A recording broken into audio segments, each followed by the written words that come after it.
When we think about what makes a business successful, our minds almost always jump straight to one thing: customers. And look, that's not wrong. But what if I told you that focusing only on customers is like trying to win a championship with just one star player? It's a start, but it's definitely not the whole game. So let me just ask you straight up. Is pouring all of your time, money, and energy into just attracting and keeping customers kind of short-sighted? Could it actually be holding your business back from what it could really be? Well, as we're about to see, the answer is a big, resounding yes. Because here's the thing, the businesses that truly thrive, the ones that last for the long haul, they get it. They understand that they're part of this much bigger, interconnected ecosystem. They're not just selling to people. They're building strong, strategic relationships with a whole cast of other characters who are all crucial to their success. So how do we wrap our heads around this bigger network? Well, we're going to use a really powerful framework that comes from the work of Adrian Payne and Penny Froh. It's called the 6 Markets Model. And honestly, it's the perfect roadmap for seeing and strengthening every single relationship your business depends on. So what is it exactly? Well, put simply, the model points out 6 key groups, these market domains, that all have a hand in your business's success. Think back to that star player analogy. This model introduces you to the rest of the team, the coaches, the trainers, the fans, even the people who run the league. You need all of them to win the championship. All right, let's do this. We're going to break down each of these 6 markets one by one. And I promise, by the end of this, you're going to have a completely new way of looking at who is really essential to your success. First up, the one we all know and love, the customer market. Now, this feels like home base, right? But it's actually a little more complicated than you might think. See, it's not just about the final person who uses your product or service. The key here is to see all the layers. So, for example, imagine you run a fantastic local bakery.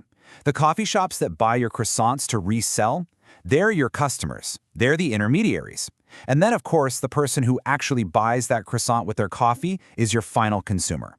A winning strategy means you have to build great relationships with both of them. Okay, next up we have the referral market. These are the people who become your champions, your advocates. And let's be honest, who are your most powerful marketers? It's almost always your happiest, most satisfied current customers.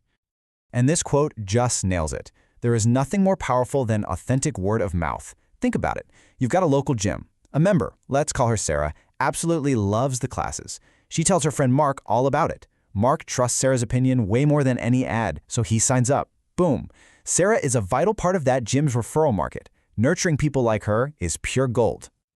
Moving on to our third group, the supplier and alliance market. Now, this is a huge mindset shift. This isn't just about finding the cheapest price for raw materials. No, this is about building deep, collaborative partnerships where everybody wins. What we're talking about here are real, long-term relationships. Let's say you've got a custom furniture business. If you have a rock-solid bond with your wood supplier, you might get first dibs on rare materials. And if you form an alliance with an interior design firm, you can create this amazing referral pipeline back and forth. It's a total win-win. All right, number 4 is the influence market. Now, these are the heavy hitters. They are the powerful players who can literally shape public opinion about your business, even if they never, ever buy a single thing from you. And their impact can be absolutely massive. I mean, for a tech startup, getting a glowing review from a top journalist can be a total game changer, bringing in investors and new customers overnight. But on the flip side, a consumer group raising privacy concerns could trigger new regulations and seriously damage your brand. So you can see why you have to pay attention to these relationships. Fifth on our list, and this is one people often forget, is the recruitment market. This is all about your ability to attract and hire the best people for your team. And make no mistake, this is 100% a marketing activity. You are selling your company as an amazing place to work. The old way of thinking was, oh, HR will just fill the empty seats. But the new, strategic view is all about building a magnetic employer brand.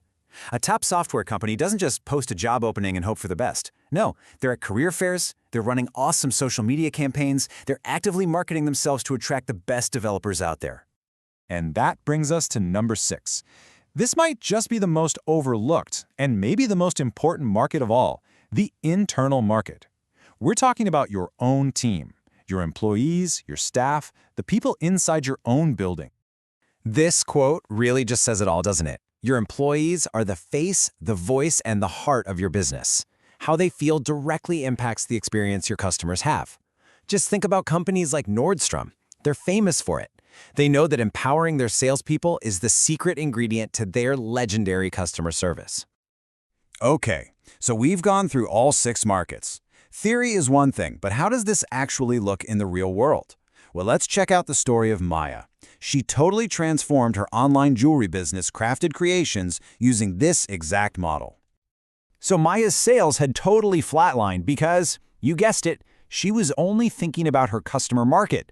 But once she learned this model, she had a huge light bulb moment. She took action. She launched a Share the Sparkle program to get her referral market buzzing, and she started these creative huddles to engage her internal market, her small team of jewelry makers.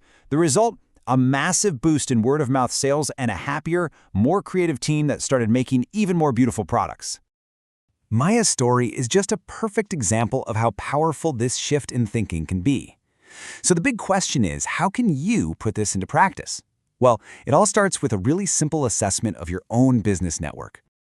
You can use a simple grid just like this one. For each of the 6 markets, take a minute to identify who those key players are specifically for your business. Then, be really honest and rate your current effort with them. Is it low, medium, or high? This simple exercise will immediately shine a spotlight on where your biggest gaps and your biggest opportunities really are. So, let's wrap this all up. If you remember nothing else, remember these 3 things.